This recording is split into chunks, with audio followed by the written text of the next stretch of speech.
বার করেছ নতুন খেলা, শহরগঞ্জ ক্ষেত খামারে ঘুমিয়ে আছে দেশটা যখন রাত্রিবেলা। খুলেছ মানচিত্রখানি, দেশ দেখাচ্ছ অন্ধকারের মধ্যে তুমি। অন্ধকারে দেশ দেখাচ্ছ, অন্ধকারে দেশ দেখাচ্ছ। এইখানে ধান চায়ের বাগান এবং দূরে ওইখানেতে কাপাস তুলো কফি তামাক, দম লাগানো কলের মতো হাজার কথা শুনিয়ে যাচ্ছ গুরু মশাই। অন্ধকারের মধ্যে তুমি দেশ দেখাচ্ছ, দেশ দেখাচ্ছ অন্ধকারে, দেশ দেখাচ্ছ অন্ধকারে।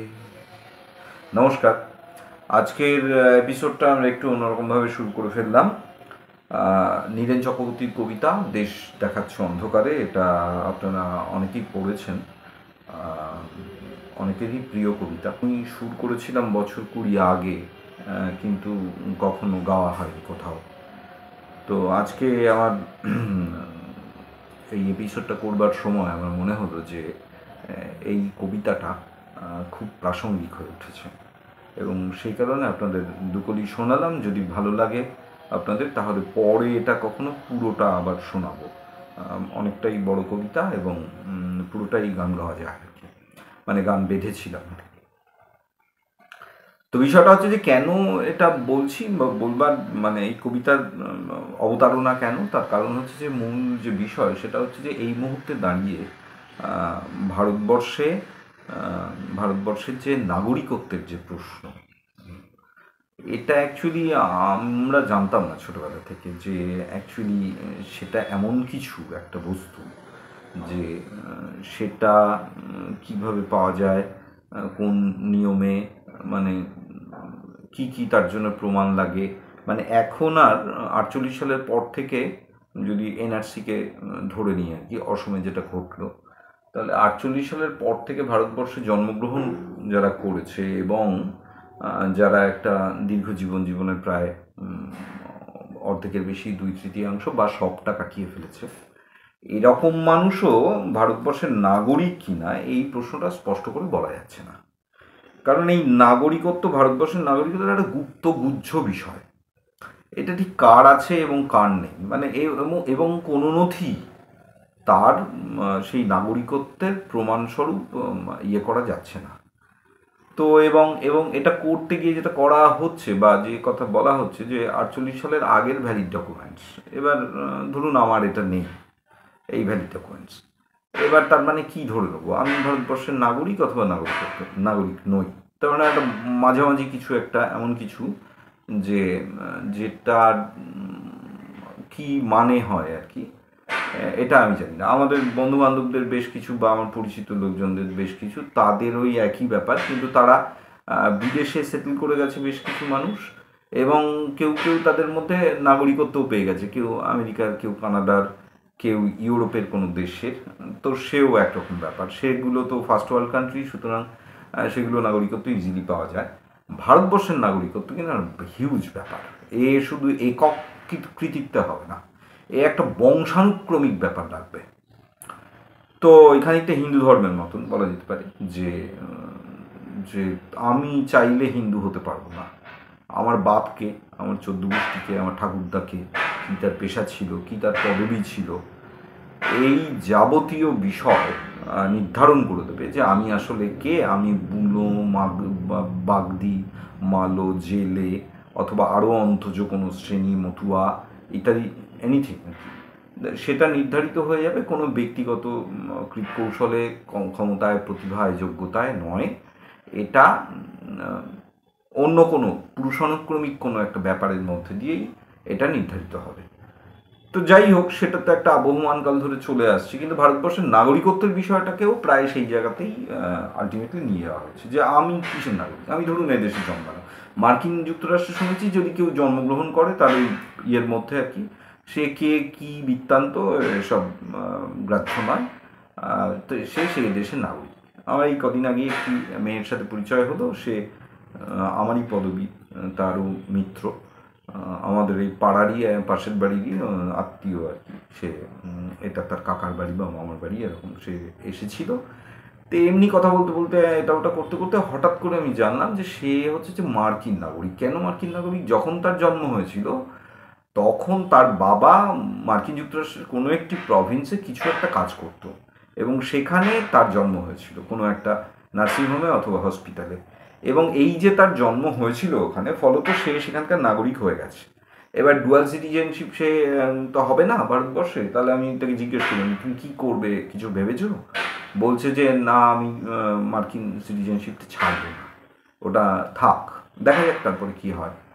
যদি এবার মার্কিন নাগরিক হয়ে গেলে ব্যাপারটা একেবারেই অন্যরকম হয়ে যায়। তো ও পাসপোর্ট করে আসছে আর কি এদেশে, জন্ম ইয়েতে আর কি, তার মায়ের বাবার জন্মভূমিতে।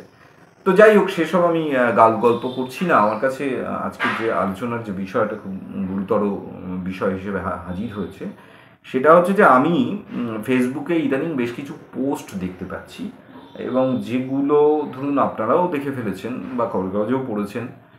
ধরুন মিঠুন চক্রবর্তী, তারপরে আর কি আমাদের পবিত্র সরকার, জহর সরকার, তিলোত্তমা মজুমদার, এমনকি আমার কাছে সবচেয়ে বেশি গুরুত্বপূর্ণ যেটা হলো সেটা হচ্ছে যে মনোরঞ্জন ব্যাপারী নামে আমাদের বাংলায় একজন সেলিব্রিটি আছেন।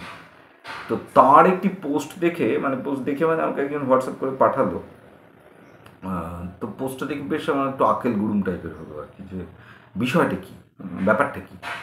তো মনোরঞ্জন ব্যাপারী সেই যে পোস্টে, মানে আমি পুরোটা বলতে পারছি না, মানে মূলত যে কথাটা তিনি বলেছেন আর কি, লিখেছেন, সেটা হচ্ছে যে উনি বা ওর পরিবার, তারা 49 সাল অথবা 48 সাল এরকম কোনো একটা সময় তারা বাংলাদেশ থেকে চলে এসেছিলেন, এবং এসে দণ্ডকারণ্যে কোথাও তাদের জন্য এখানে ডিপার্টমেন্ট, রিফিউজি রিহ্যাবিলিটেশন ডিপার্টমেন্ট যারা, তাদেরকে কিছুটা পরিমাণ জমি অ্যালট করা হয়েছিল, এবং সেইখানে তারা থাকতেন। পরে সেখান থেকে তিনি চলে এসেছিলেন, এবং আমরা অন্যান্য পোস্টে তার জীবন সম্পর্কে যেটা জানি, তো সেটাই আমি আসছি পরে। কিন্তু প্রথম যেটা বলবার সেটা হচ্ছে যে উনি যেটা ডিমান্ড করেছেন সেটা হচ্ছে যে সেই সময় যারা এসেছিল তাদের আসবার একটা গ্রাউন্ড ছিল, কিন্তু পরবর্তীকালে যারা আসছে, 71 সাল পরবর্তী সময় যারা এসেছে বাংলাদেশ থেকে, তাদের আসবার কোনো গ্রাউন্ড নেই। তাহলে এরা কেন আসছে?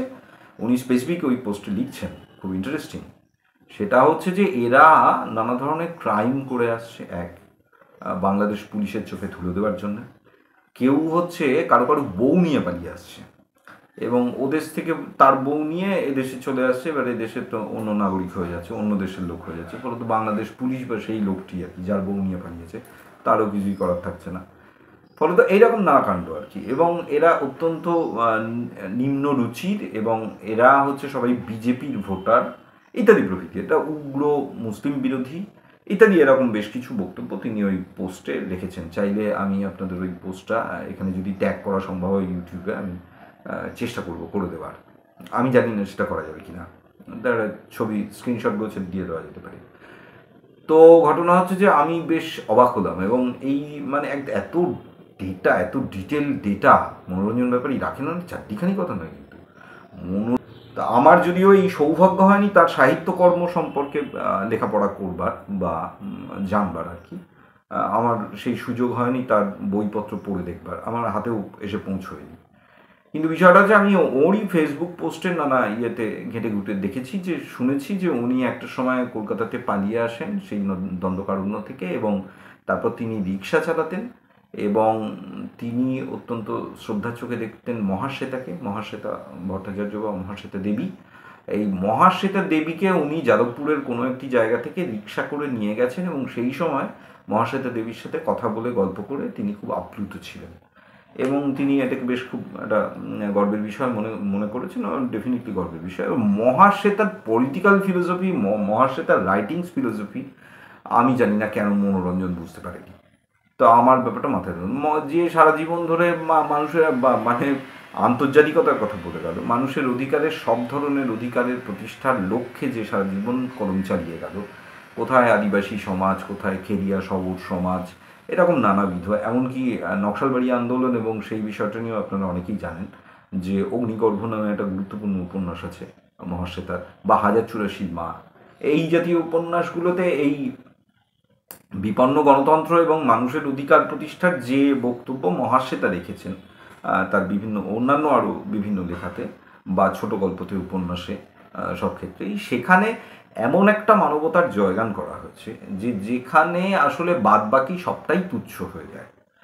এবার এই দেশ দেশ দেশ দেশ যে কথাটা আজকে প্রায় রাষ্ট্রের সমর্থক হয়ে গেছে, এটা নিয়ে প্রচুর আলোচনা হচ্ছে, কিন্তু বিষয়টা হচ্ছে যে দেশের অন্যতম বা বলা যেতে পারে অপরিহার্য উপাদান যেটা, একটি দেশের অপরিহার্য উপাদান হচ্ছে সেই দেশের মানুষ, সেই দেশের জনগণ।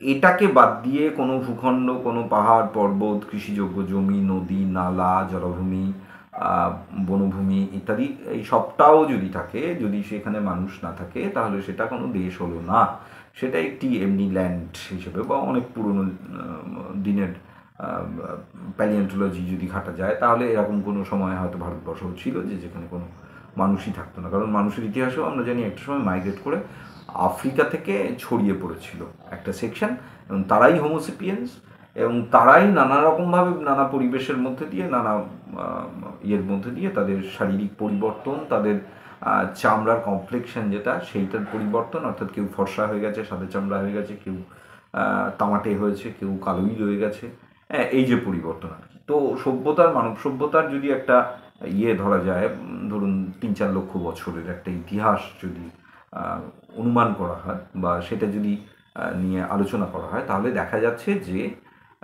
এই গোটা প্রক্রিয়াতে মাইগ্রেশন, অর্থাৎ এক স্থান থেকে আরেক স্থানে মানুষের যাওয়া, এটা একেবারে সভ্যতার পূর্ব শর্ত ছিল, সভ্যতা গড়ে উঠবার পূর্ব শর্ত ছিল এটা।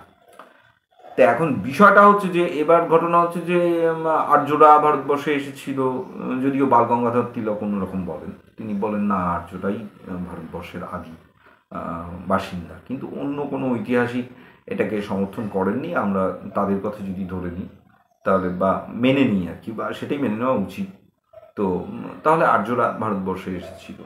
এমনকি যাই হোক, গুর্জর যারা আর কি, বর্তমান যারা গুজরাটি, তারাও মধ্য এশিয়া থেকে কোথাও থেকে এসেছিল, এরকম আরও নানা অংশের মানুষ, এবং তারপরে ব্লেন্ডিং হয়েছে। এর মধ্যে কোথাও অন্যায় নেই, অপরাধ নেই, কিছু নেই। এবার বিষয়টা হচ্ছে যে তার মানে এইবার একটা দেশ, ধরুন এবার আমি দেশ ছেড়ে এবার বাংলায় চলে আসছি। বাংলাতে বিষয়টা হচ্ছে যে এটা একটা নির্দিষ্ট ভূখণ্ড, এবং ঐতিহাসিকভাবে, নৃতাত্ত্বিকভাবে, সাংস্কৃতিকভাবে, রাজনৈতিকভাবে, আরও যত রকম ভাব হয় আর কি, সমস্ত রকমভাবে একটি জনগোষ্ঠী, একটি জাতি। তাদের কেউ হিন্দু, কেউ মুসলিম, কেউ বৌদ্ধ, খ্রিস্টান ইত্যাদিও আছেন অল্প অল্প। তো বিষয়টা হচ্ছে হঠাৎ করে একদিন তারা ভাই ছিল লক্ষ লক্ষ বছর ধরে, হাজার হাজার বছর ধরে, হঠাৎ করে জানানো হলো যে না, তারা এখন ভাই নয়, তারা এখন শত্রু, পরস্পরের শত্রু। কথা শুনেছি, আমি নাম বলে দিচ্ছি, অজিত দাস বলে আমাদের এখানে একজন রাইটার ছিলেন আর কি। তো অজিত দাস একজন ঔপন্যাসিক, এবং মানে আরও নানাবিধ লেখালেখি করেছেন আর কি। তো অজিতদার মুখে আমি শুনেছি যে অজিতদা মেহেরপুরের মানুষ ছিলেন, গল্প করতে খুব ভালোবাসতেন। আমি একেবারে শেষ বয়সে তার সঙ্গ পেয়েছি, এবং অনেক দিন আর কি তার বাড়িতে চায়ের আসর আমাদের দুজনের হয়েছে, এবং প্রচুর গল্প হয়েছে। তো আমরা অজিতদার লেখাও ছেড়েছিলাম একবার আমাদের পত্রিকাতে। তো বিষয়টা হচ্ছে যে অজিতদার মুখে গল্প শুনেছি যে ওর বাড়ি মেহেরপুরে, এবং মেহেরপুর মানে বর্তমান বাংলাদেশের কুষ্টিয়া, মেহেরপুর, এই যে ডিস্ট্রিক্টগুলো, তার মধ্যে মেহেরপুরে ওর বাড়ি ছিল। এবং উনি বলতেন যে প্রতি শুক্রবারে, শনিবার আমি ক্লাস করতাম না, আমি প্রতি শুক্রবারে কলেজ শেষ করে আমি চিত্রমন্দিরের ধার থেকে বাস ধরতাম। তো এই চিত্রমন্দির হলের পাশ থেকে বাস ছাড়তো, সেই বাস সরাসরি চলে যেত মেহেরপুরে, এবং মেহেরপুরে ফিরে যেতাম গ্রামে, দিয়ে শনি রবি সেখানে কাটিয়ে আবার সোমবার সকালবেলায় উঠে আমি বাস ধরে সোজা এখানে আসতাম, এসে আগে কলেজ করতাম, তারপরে হোস্টেলে যেতাম। তো এরকম একটা জীবন অজিতদার ছিল, এবং অজিতদার একটি গুরুত্বপূর্ণ উপন্যাসটা হারিয়ে গেছে। আমিও অনেক খুঁজেছি, পাইনি। অজিতদার সারা জীবন নিয়ে কান্নাকাটি করেছেন। উপন্যাসটির নাম ছিল ভাগফল। এবার এই উপন্যাসকেও আমরা রিপ্রিন্ট করবার চেষ্টা করেছি, কিন্তু হয়নি, পেরে উঠিনি। তো সেই উপন্যাসের কোনো কপি কারোর কাছে আছে এরকম কোনো খোঁজ আজ অবধি আমরা পাইনি। অজিতদা প্রয়াত হয়েছেন, গত হয়েছেন। তো এই অতৃপ্তি নিয়েই তাকে মারা যেতে হয়েছে যে ভাগফল উপন্যাসের কোনো কপি কোথাও নেই, এবং এটা রিপ্রিন্ট করবার কোনো উপায় নেই, তার কাছেও কোনো কপি ছিল না।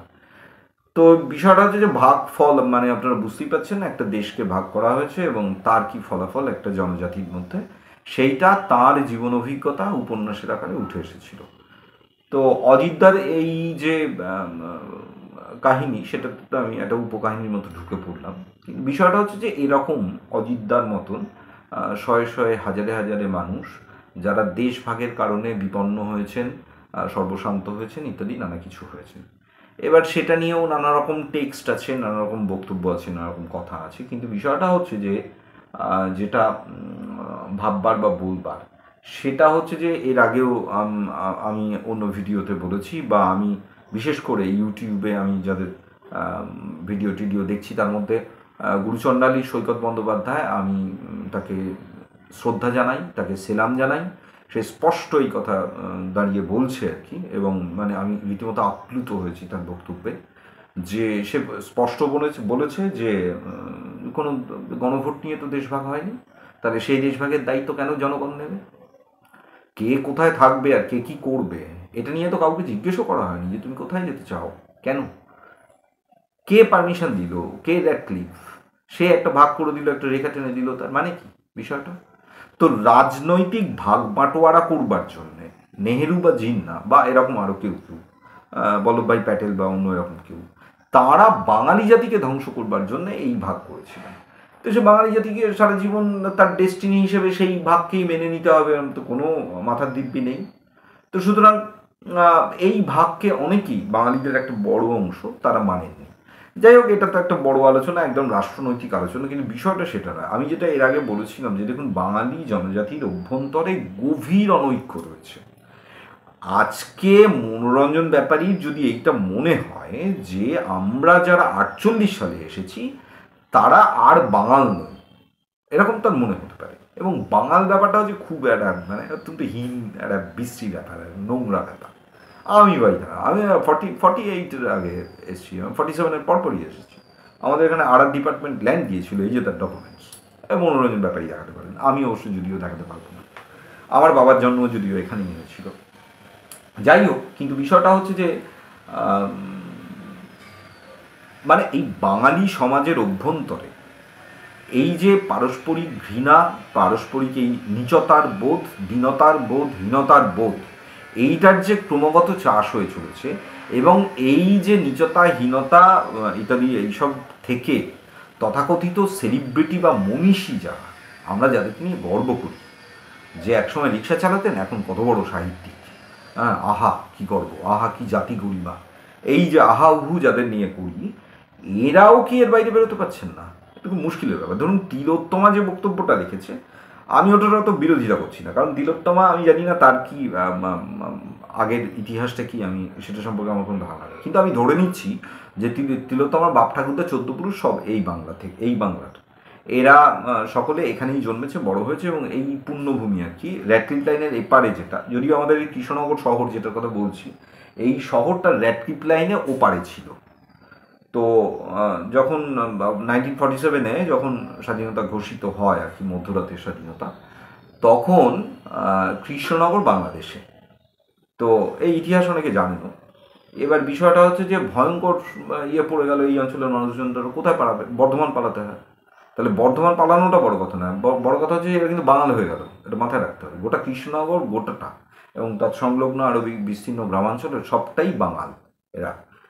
তো এবার বিষয়টা হচ্ছে যে ওই 47 সালের 15ই আগস্ট, 16 আগস্ট, 17ই আগস্ট, এই মহারানী, তখন মহারানী জ্যোতির্ময়ী, অর্থাৎ কৃষ্ণনগরের রাজ পরিবারের যিনি রানী আর কি, রাজা কৃষ্ণচন্দ্রের উত্তরপুরুষ, তাদের এক রাজবধূ, রাজমাতা যেভাবেই বলি আর কি, মহারানী জ্যোতির্ময়ী, তিনি দুজন ব্যক্তিকে সাথে করে, তারকদাস বন্দ্যোপাধ্যায় তৎকালীন কংগ্রেসের নেতা, এবং এই আমাদের এখানে যে চার্চ ছিল মানে ক্যাথলিক চার্চ, সেই চার্চের যিনি বিশপ, সেই সময় বিশপ মরো, এই বিশপ মরোকে সাথে করে এরা তিনজনের একটা বাহিনী তারা কলকাতায় যান এবং সংশ্লিষ্ট যত যত দপ্তরে দরবার করা আর কি, সেটা করা হয় আর কি। এবং বিশপ মরোকে নিয়ে যাওয়ার মূল কারণ ছিল যে এই সাহেবদের সাথে কথা বলা বা আরও যা যা অফিসিয়ালসদের সাথে কথা বলা, সেটা বলতে গেলে ইংরেজিতে বলতে হবে, ড্রাফটিংও যদি কিছু করতে হয় সেটাও ইংরেজিতে করতে হবে। সেইটা করবার জন্য দক্ষ লোক, যোগ্য লোক বিশপ মরোকে মনে হয়েছিল, মহারানী জ্যোতির্ময়ী এবং তারকদাস বন্দ্যোপাধ্যায়, সে কারণে তাকে সাথে করে এরা দুজন নিয়ে গেছিল। এবং অবশেষে যেটা হলো যে এটা কনভিন্স করা গেল যে আমাদের এইখানকার যে ডেমোগ্রাফি, সেই ডেমোগ্রাফিতে যেটা দেখা যাচ্ছে যে একটা বড় অংশই হিন্দু, এবং তার মধ্যে খুব গুরুত্বপূর্ণ হচ্ছে যে কৃষ্ণনগর রাজবাড়ি। কৃষ্ণনগর রাজবাড়ি হচ্ছে হিন্দু সংস্কৃতির অন্যতম পীঠস্থান, এবং আপনারা জানেন সেটা, এর আগেও সেটা নিয়ে যদিও বিস্তারিত আলোচনা হয়নি, কিন্তু নানা স্থানে নানা রকমভাবে এটা নিয়ে আলোচনা হয়েছে অতীতে। তো এ সম্পর্কে ধ্যান ধারণা আছে অনেকেরই, কিন্তু বিষয়টা হচ্ছে যে এই যে আর কি, এই দরবারটা যেটা করা হলো যে এই অঞ্চল পুরোপুরি হিন্দু অধ্যুষিত অঞ্চল, এখানে মুসলিমদের যে আর কি বসবাস সেটা তুলনায় কম। তো সুতরাং কোনোভাবেই যেন এটা বাংলাদেশে ঢুকে না পড়ে, এবং এই রাজবাড়ি যারা হিন্দু সংস্কৃতির অন্যতম পীঠস্থান, সেটা যদি বাংলাদেশে চলে যায় তাহলে একটা বড় ধরনের সমস্যা হয়ে যাবে। তো দেখুন বিষয়টা হচ্ছে যে এই সমস্যাটা, এবং সেটা কনভিন্স তারা করতে পেরেছিলেন, এবং যেটা দেখা গেল যে 3 দিন পরে অর্থাৎ 18ই আগস্ট একটু সংস্কার করা হলো লাইনের, এবং সেই লাইন সংস্কার করে কৃষ্ণনগর আবার ভারতভুক্ত হয়ে গেল। তো ফলত কৃষ্ণনগরে এখনও কোথাও কোথাও এরকম আছে আর কি, একটা অংশ পুরনো কৃষ্ণনগরের লোকজন তারা 18ই আগস্টকে, 15ই আগস্ট নয়, 18ই আগস্টকে স্বাধীনতা দিবস হিসেবে পালন করে। তো এইভাবে কেন আমি বলছি, এই স্টোরিটা বলবার কারণ হচ্ছে এইটা যে দেখুন বিষয়টা হচ্ছে যে হিন্দু বসবাস, মুসলিম বসবাস, এইভাবে তো মানে একটা গোটা বাংলাদেশ মানে অবিভক্ত বাংলা সেটা গড়ে ওঠেনি। যে যেখানে ইচ্ছে সে তার মতন করে তার পেশা অনুযায়ী, তার পছন্দ অনুযায়ী, তার সুবিধা অনুযায়ী, তার কর্মক্ষেত্র অনুযায়ী, কর্মস্থান অনুযায়ী যে যার মতো বসতি গড়েছে, যেখানে তার সুবিধে হয়েছে সেখানে করেছে। এভাবেই যদি আবহমান কাল ধরে দেখতে থাকি তাহলে এভাবেই হয়েছে। এবং তার চেয়েও বড় কথা হচ্ছে যে তখন তারা কেউ হিন্দুও ছিল না, কেউ মুসলিমও ছিল না, একেবারেই অন্য কিছু ছিল, এবং সেটা কখনো যদি থেকেও থাকে সেটা প্রকট ছিল না। তাহলে আমরা এর আগে বাংলার ইতিহাস আলোচনা করতে গিয়ে এটা খুব স্পষ্ট করে বলেছি যে বাংলা আসলে বৌদ্ধদের জায়গা, বাঙালির ধর্ম হচ্ছে বৌদ্ধ ধর্ম, এবং সেখানে পাল রাজাদের সময়ের পরে আর কি, পাল রাজাদের যে সাম্রাজ্য সেটা অতিক্রান্ত হয়ে যাওয়ার পরে যেটা হলো সেটা হচ্ছে যে অবক্ষয়িত পাল সাম্রাজ্য সেটা একটা সময় ধ্বংসপ্রাপ্ত হলো, এবং সেই সময় বৌদ্ধ যে ধর্ম এবং বৌদ্ধ যে মঠগুলো সেগুলো ভয়াবহ অবক্ষয়ের মুখে পড়লো। এবং তার ফলশ্রুতিতে যেটা দেখা গেল যে তার পূর্ববর্তী সময় থেকেই যেটা দেখা গেছে যে হিন্দু আগ্রাসন যেটা উত্তর ভারত থেকে আসছে, এই আগ্রাসনের কবলে বাঙালি পড়ল, এবং বৌদ্ধ ধর্ম যেহেতু ক্ষয়িষ্ণু একটা জায়গায় পৌঁছেছিল, ফলত ধীরে ধীরে ধীরে ধীরে বৌদ্ধ ধর্মের অবলুপ্তি ঘটল, বুদ্ধকেই বিষ্ণুর অবতার বানিয়ে দেওয়া হলো, এবং অ্যাজ ইফ তিনি আসলে হিন্দু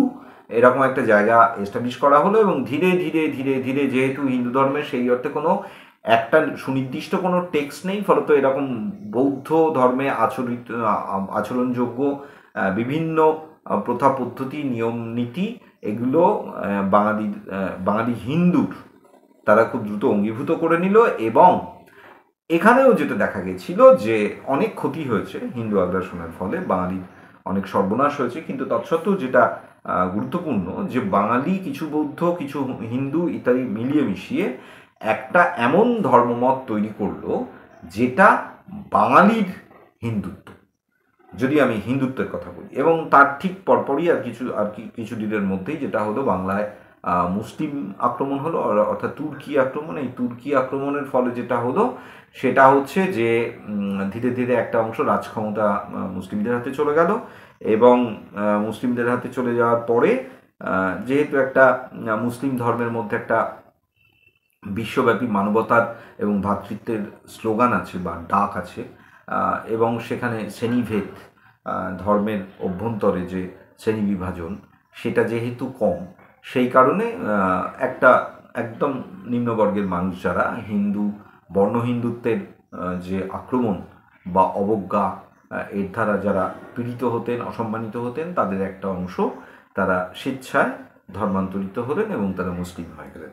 এইভাবে বাঙালি হিন্দু এবং বাঙালি মুসলিমের জন্ম হলো। কিন্তু সে হোকগে মুরগে, সেটা বিষয়টা হচ্ছে যে গত 500 বছর, 700 বছর, 800 বছর, 900 বছরে হিন্দু এবং মুসলিমের কোনো দাঙ্গা হয়নি। দাঙ্গা হওয়ার কোনো কারণও ছিল না, এরকম কোনো যৌক্তিকতাও বাঙালি জীবনে কোনোদিনই ছিল না।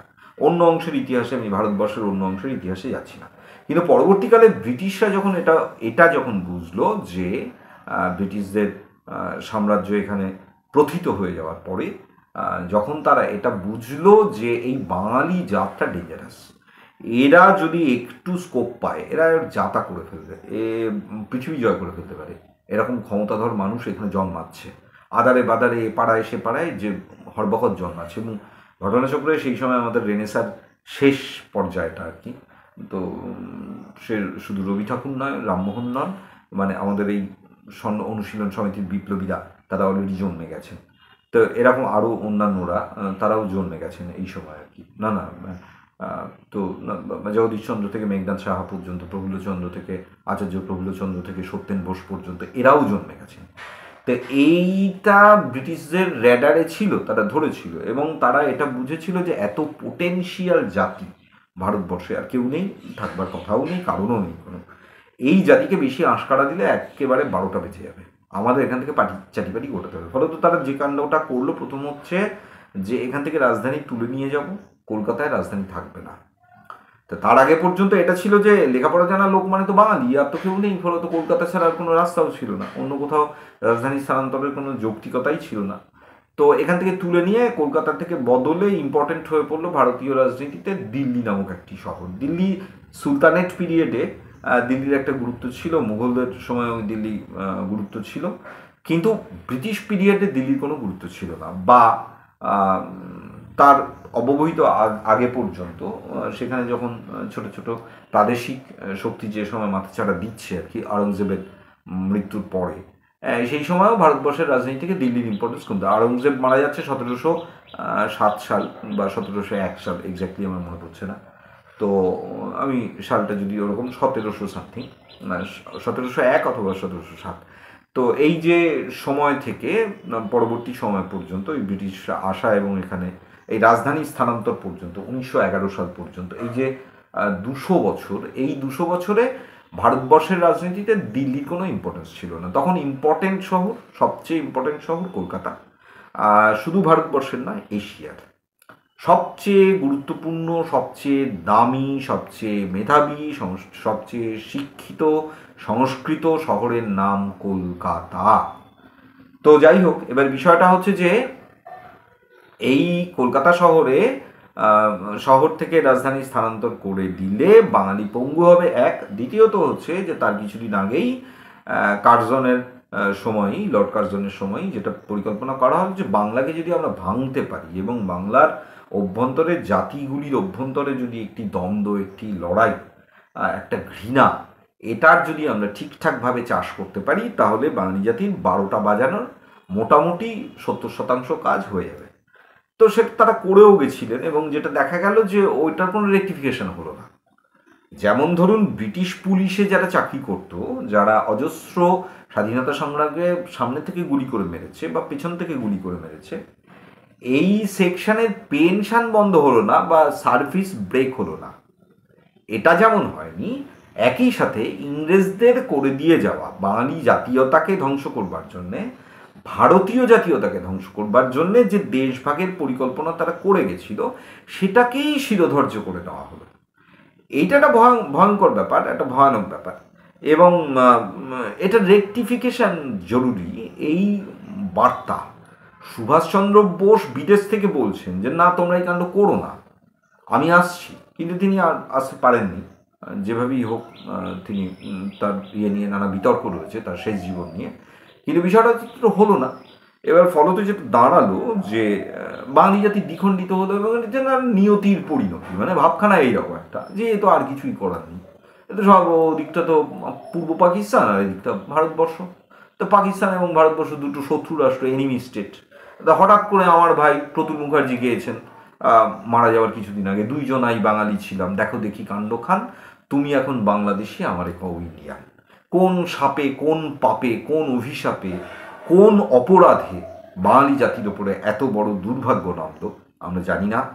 আমরা স্বাধীনতার অমৃত মহোৎসব হচ্ছে, কিন্তু বিষয়টা হচ্ছে যে বাঙালি জনজাতির একটা বড় অংশের মধ্যে দেশভাগের করুণ সুর, তারা আসলে এই দেশভাগের ৭৫ বছরের সামনে দাঁড়িয়ে রয়েছে। তো বিষয়টা হচ্ছে যে হেন পরিস্থিতিতে দাঁড়িয়ে কি হয়েছে, 1947-এর পর থেকে যেটা কমফোর্টেবল মনে হয়েছে একটা সেকশন, হিন্দু জনগোষ্ঠীর একটা বড় অংশ, তারা এটা মনে করেছেন যে যেহেতু ভারতবর্ষ গোটা দেশটায় মুসলিম জনজাতি বা ধর্মের মানুষ তাদের সংখ্যা তুলনায় কম, হিন্দুদের সংখ্যা বেশি, সে কারণে আমরা একটু সেফলি ওখানে থাকতে পারবো, সেফলি আমাদের ধর্ম যে চর্যা বা ধর্মাচরণ সেটা অনেক সেফলি আমরা করতে পারবো বলে তাদের মনে হচ্ছে। এবার তাদের এই মনে হওয়াটা তো তাদেরই মনে হওয়া, সেখানে তো কারো হাত নেই, কারণ এতে আমি যে বারবার বলছি যে তার পারমিশন তো নেওয়া হয়নি যে বাবু নোয়াখালীতে কি এদিকে থাকবে না ওদিকে থাকবে, আচ্ছা খুলনা যশোহর এ কি এপারে থাকবে নাকি ওপারে থাকবে, বরিশাল সে কি জীবনানন্দের জন্মস্থান সে কি কলকাতার দিকে থাকবে, মানে ভারতবর্ষের দিকে থাকবে নাকি ওদিকে থাকবে, এ তো ঘরে ঘরে গিয়ে জিজ্ঞেস করা হয়নি, এ নিয়ে মতামত নেওয়া হয়নি, এটা নিয়ে প্রচুর অজস্র সেমিনার প্রচুর এসব করা হয়নি। ঘোড়া ছুটেছে, কামান গর্জন করেছে, করেছে এবং একদিন জানিয়ে দেওয়া হয়েছে যে এইটা ভাই অমুক আর এইটা ভাই তমুক। তাহলে এখানে বিষয়টা হচ্ছে যে তাহলে অধিবাসী যারা তাদের কার কি দোষ আমি এখনো খুঁজে পাইনি। মনোরঞ্জন ব্যাপারীটা পাচ্ছে না, মনোরঞ্জন ব্যাপারী তো ভয়ঙ্কর, মানে সিআই এর বাবা আর কি, মানে ফ্যাক্ট ফাইন্ডিং করে ফেলেছেন, কে কটা ক্রিমিনাল কেস নিয়ে এসেছে, কে কার বউকে নিয়ে পালিয়েছে, তার বউকে কোথায় রেখে এসেছে ইত্যাদি, এই যে ডিটেল যে কাণ্ড কারখানা, এবং তারা কাকে ভোট দেয়, কার কার ভোটার, এটা পর্যন্ত তিনি মোটামুটি একটা হিসেব করে ফেলেছেন। এবং আমি তিলোত্তমার বিষয়টা বলছিলাম যে কেন তিলোত্তমাকে আমি কাউন্টার করছি না, তার কারণ হচ্ছে যে বা কাউন্টার লজিকগুলো দিচ্ছি না, তার কারণ হচ্ছে তিলোত্তমা যে মতটি রাখছেন সেটি একটি সুনির্দিষ্ট মত সমাজে প্রচলিত। মনোরঞ্জন ব্যাপারী মতটা যেমন আমি খুব বিস্মিত করেছে যে আবার কোন দেশি কথা, এই কথার মানে কি আমি বুঝে উঠতে পারিনি, কিন্তু তিলোত্তমার বিষয়টা খুব পরিষ্কার যে আমার বাড়িতে ভাই ইলিশ মাছ ঢোকে না, এটা একটা দর্শন, এটা একটা ফিলোসফিক্যাল স্ট্যান্ড পয়েন্ট। তো সেই ফিলোসফিক্যাল স্ট্যান্ড পয়েন্ট নিয়ে অন্যত্র অন্যভাবে আলোচনা করা যাবে, সেটা করবো। আর মিঠুন ফিটুনকে আমি ধরছি না এসব নিয়ে, সিনেমা করতো ঠিক আছে, তার একটা হিরোইক ইমেজ ছিল, চেহারাটাও সুন্দর, দেখতেও বেশ সুন্দর, অভিনয় ভালো করে, এটা নিয়েও কোনো কথা হবে না। কিন্তু বিষয়টা হচ্ছে যে অভিনয় কেউ ভালো করবে মানেই তাকে কবিতাও লিখতে হবে, কিন্তু কোনো মানে নেই, তাকে ভালো রান্নাও করতে হবে, কোনো প্রয়োজন নেই এটা, অভিনয় করে। সে আবার ইদানিং রাজনীতিও করছে এবং রাজনীতির বিষয় নিয়ে বেশ কথাবার্তাও বলছে, এইখানটা আপত্তি রয়েছে যে প্রত্যেকটারই ভাই আমি যদি আজকে মিঠুন চক্রবর্তী সেজে ডিস্কো ডান্সার নাচতে চাই, সেটা যেমন হাস্যকর, অবান্তর, মানে অপ্রাসঙ্গিক, অযৌক্তিক এবং অশ্লীল একটা বিষয় দাঁড়াবে, তারও এই বিষয় নিয়ে কথা বলা উচিত নয়, বলা উচিত আমি তো বাবু রাজনীতির লোক নয়, আমি তো বুঝি না, আমি এসব করবো না। তাদের আমি বলে ছবি টবি এসব করতে পারি, ওই সব ক্যারিকেচার করা যেতে পারে, কিন্তু আমি এসব বিষয় না, বড় বড় বিষয় নিয়ে আমি কথা বলবো না। কেন বলবো? বড় বড় বিষয়ের জন্য বড় বড় মগজ লাগবে তো, আর সেই মগজটা অনুশীলনের মধ্যে দিয়ে তৈরি হবে, হঠাৎ করে আমি কেন বলতে যাবো এইসব কথাবার্তা? তো সুতরাং আমি মিঠুন ফিটুনকে এসবের মধ্যে ধরছি না, এসব নিয়ে আলোচনা করছি না, তিলোত্তমাকে ধরছি না, তার কারণ হচ্ছে এই যে ফিলোসফিক্যাল স্ট্যান্ড, যা আমার বাড়িতে ত্রিসীমানার মধ্যে ইলিশ মাছ আমি ভাসতে দিই না, তো এটা তো ঠিক আছে, এটা একটা ফিলোসফিক্যাল স্ট্যান্ড পয়েন্ট। পৃথিবীর যুগে যুগে দেশে দেশে এইরকম স্ট্যান্ড দেখা গেছে নানা সময়। আমি এর আগের কোনো একটি ভিডিওতে শেক্সপিয়ারের কথা বলেছিলাম। শেক্সপিয়ার মার্চেন্ট অফ ভেনিস লিখতে গিয়ে লিখছেন আর কি, শাইলকের পরিচয় দিতে গিয়ে first introduction, the Shylock the Jews. তো এটা আমাদের হেরিটেজ, এটা আমাদের লিগ্যাসি, আমরা বহন করছি এই জাতি ঘৃণা, জাতি বিদ্বেষ। তো তিলোত্তমা তার ঊর্ধ্বে নয়, তার শ্রেণী স্বার্থের ঊর্ধ্বে নয়, তিনি সেইখানেই থেমে রয়েছেন এবং ঘামে গন্ধওয়ালা লোকজন যারা দিল্লির রাজপথ থেকে তাড়িয়ে দেওয়া হচ্ছে, কখনো জয়হিন্দ বস্তি থেকে, কখনো বোম্বের ধারাবি বস্তি থেকে যাদেরকে তাড়িয়ে দেওয়া হচ্ছে, এদের প্রতি কোনো সমবেদনা বাঙালি হিসেবে তিলোত্তমার নাই থাকতে পারে। এটাও একটা ফিলোসফিক্যাল স্ট্যান্ড পয়েন্ট। আমি এটা নিয়ে আজকে আলোচনা করছি না, অন্য সময় এটা নিয়ে কথা বলা যাবে। কিন্তু এই মনোরঞ্জন ব্যাপারী এই যে ছেলেটি কিন্তু খুব ইন্টারেস্টিং এবং দারুণ। এর যে এন্টায়ার বক্তব্য যেটা শুনলাম, এবং এই 48 সালে আসা ভারতীয় খুব দ্রুত হিন্দি শিখে ফেলা, এই যে ভারতীয় বা বাঙাল বা বাংলাদেশি বা যাই বলি আর কি, এই যে সেকশনের এই যে কৌলিন্যের বোধ, এ কিন্তু অসাধারণ। অসামান্য কৌলিন্যের এই যে বোধ আর কি, যে আমি তো 48 সালে এসেছি, বাবা এরকম ব্যাপার আছে, আমাদের খবর আছে। তো এই যে ব্যাপারটা, এইটা খুব ইন্টারেস্টিং ব্যাপার। এইটা কিন্তু একটু ভাববার দরকার, এবং আরও একটু তলিয়ে ভাবা দরকার যে একটি জাতির অতীতে যা ঘটে গেছে তার কতদূর কি রেকটিফিকেশন করা যাবে আমরা জানি না, কিন্তু বিষয়টা হচ্ছে যে একটা দেশ, একটা জাতি, একটা ভাষা সংস্কৃতি, একটা রন্ধন প্রণালী, একটা আচরণ বিধি, এই যা কিছু আমরা আমাদের জাতীয় জীবনে, সমাজ জীবনে অনুসরণযোগ্য বলে মনে করে এসেছি চিরকাল, আজকে যেন দু একটা ঝলক যেমন দেশকে একটা জাতীয় সংকটের দিকে ঠেলে দিচ্ছে, বাঙালি জাতিকে একটা জাতীয় সংকটের দিকে ঠেলে দিচ্ছে, সেটা যেমন আমরা চোখে দেখতে পাচ্ছি, সাথে সাথে বাঙালির একেবারে নিজস্ব যে সংস্কৃতি সেটাও কিন্তু ভয়াবহ রকম বিপন্ন। তো এই ভয়াবহতার সামনে দাঁড়িয়ে আমরা আমাদের এপিসোডটা শুরু করেছিলেন নীরেন্দ্রনাথ চক্রবর্তীর কবিতা দেশ দেখাচ্ছ অন্ধকারে, এই কবিতাটায় দিয়ে। তো আমার যেটা মনে হচ্ছে আর কি, যে এই অন্ধকারে যারা দেশ দেখায়, যাদের এখনো চোখই ফোটেনি, তাদের দৃষ্টিতে যদি বাঙালিও দেখতে শুরু করে তাহলে কিন্তু মহা বিপদ। বাঙালির মধ্যে কিন্তু এই নকল নবিশই রয়েছে, এবং বাঙালি দুর্দান্ত নকল নবিশ জাতি। তার নিজস্বতাকে ছেড়ে দিয়ে সে বারবার মহারাষ্ট্রে দুদিন থাকলে সে মাতৃভাষায় কথা বলবার চেষ্টা করে, সাউথ ইন্ডিয়াতে দুদিন থাকলে সাউথ ইন্ডিয়া মালায়ালাম ভাষায় সে কথা বলবার চেষ্টা করবে। এটা কোনো খারাপ গুণ নয়, কিন্তু বিষয়টা হচ্ছে যে এর মানে এই নয় যে নিজস্বতাকে ভুলে যেতে হবে। ধর্মপদগামী হে রাক্ষস রাজানুজ, বিখ্যাত জগতে তুমি কোন ধর্ম মতে কহ দাসে শুনি, জ্ঞাতিত্ব ভ্রাতৃত্ব জাতি এ সকলে দিলা জলাঞ্জলি।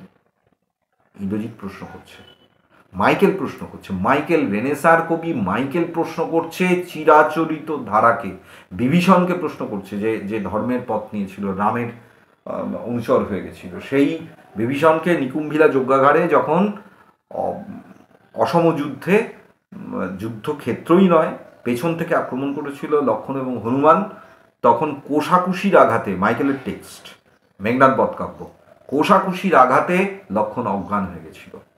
ধনুর্ধর তরোয়াল ইয়েতে কোষবদ্ধ তরোয়াল, এহেন লক্ষ্মণ, বীর লক্ষ্মণ এবং হনুমান তারা মূর্ছা গিয়েছিল, এবং সেই সময় ইন্দ্রজিৎ অস্ত্রাগারে যাচ্ছিল, পুজো সম্পন্ন হয়নি, কিন্তু তার বক্তব্য যে এই দুই নরাধমকে আমি আগে ইয়েতে পাঠাবো, জমালয়ে পাঠাবো, তারপরে আমি আবার আমার কুলদেবীর পুজো সম্পূর্ণ করবো। এটা যখন করতে যাচ্ছে সেই সময় দেখলো দ্বারে ভীমতম হস্তে বিভীষণ দাঁড়িয়ে রয়েছে, এবং বিস্মিত হলো বিভীষণ রণে, এবং বিভীষণকে রণে দেখে মানে ইয়েতে দেখে বিভীষণ যেতে দেবে না, এবং বিভীষণ নানা রকম প্রতিরোধ করে ইন্দ্রজিৎকে আটকাচ্ছে। সেই সময় লক্ষ্মণের জ্ঞান ফেরে এবং লক্ষ্মণ পেছন থেকে তীর মেরে বিভীষণ ইন্দ্রজিৎকে হত্যা করে।